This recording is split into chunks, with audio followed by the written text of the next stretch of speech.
लेकिन संतान नहीं थी।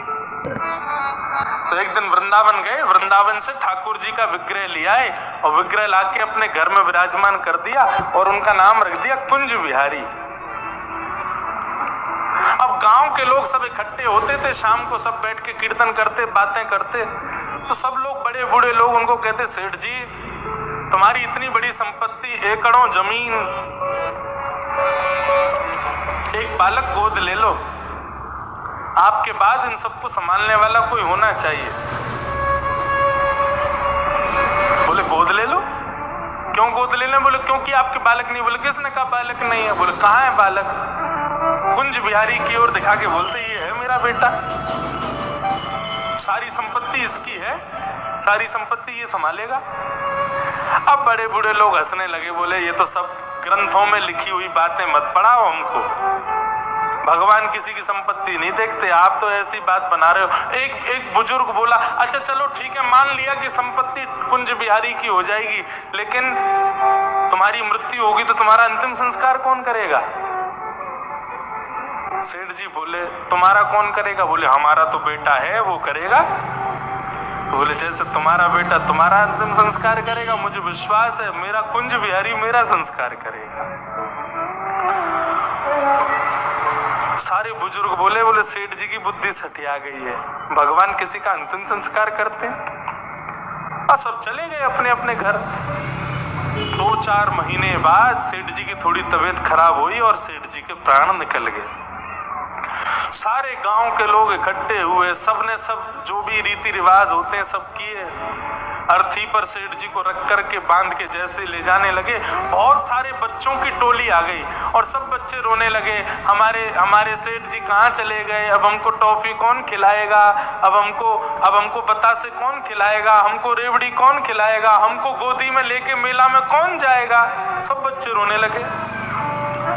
बड़े बुजुर्गों ने सोचा, बोले सेठ जी के बच्चे तो थे नहीं, तो ये सब गांव के बच्चों से प्रेम करते थे, चलो इन बच्चों को भी ले चलो, इनमें से किसी से अंतिम संस्कार करा देंगे।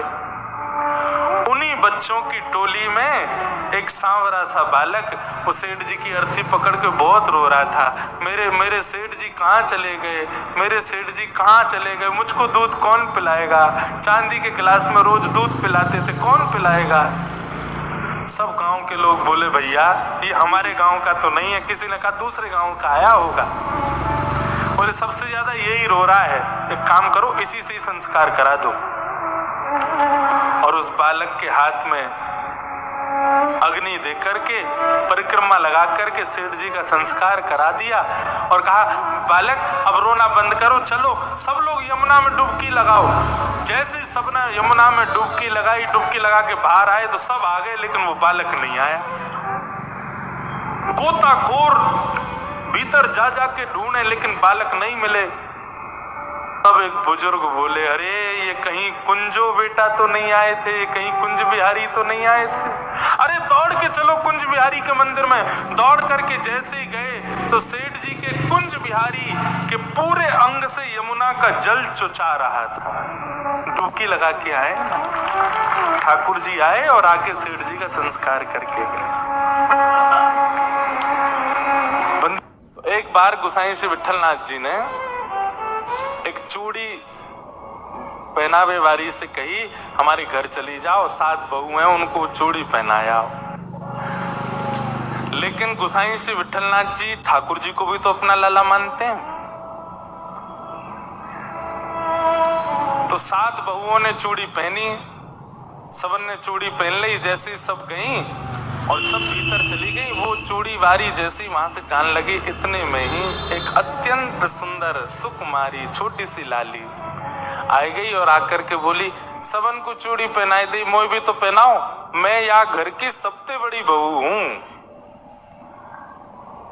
तो चूड़ी पहनाई वाली जोरते हंसी, बोले इतनी बड़ी बड़ी बहू तो चूड़ी पहन गई, नेक्स्ट सी छोरी कह रही है मैं सबसे बड़ी बहू हूं। लेकिन उसकी रूप माधुरी को देख करके, उनके मुख की कांति को देख करके वो स्तब्ध रह गई। और वो मनहारिन बोली कि सही बताऊं लाली, तो मेरे चूड़ीन के सवरे भंडार में तुम्हारे हाथ में सुशोभित हो ऐसी कोई चूड़ी ना है। परंतु उन नेक्सी सी लाली को देख करके वो मनहारन कह रही है, नेत्रों में आंसू भर आए, वो लाली तेरा स्वरूप इतना सुंदर है, तेरे हाथ इतने सुंदर है, तेरा मुखमंडल इतना सुंदर है, मैं तो हस्तकमल देख करके न्यौछावर रह गई हूँ। वास्तव में तो मेरे पास तो पहनावे वाली कोई चूड़ी है ही ना है। तो सामने बैठी नेक्सी सी लाली को मुख उतर गयो। सबरी बहुवन ने चूड़ी पहन ली, मैं घर की सबसे बड़ी बहू, मैं बिना चूड़ी के कैसे रहूं? तो मनहारन बोली, लाली तू दुखी मत हो, एक काम कर, जे ले तो इनमें से जो अच्छी लग रही हो तो खुद ही चुन ले। और नन्ही सी किशोरी जी अपने हाथन से चूड़ी निकाल रही हैं और निकाल के स्वयं नहीं पहननी, वाकू दे रही हैं, लो पहनाओ। और वाके हाथ से सुंदर चूड़ी पहन करके और छमछम करती लाली चली गई। गुसाई जी ने कही, सबरो धन ले जाइयो मोते, जितनी चूड़ी पहनावे।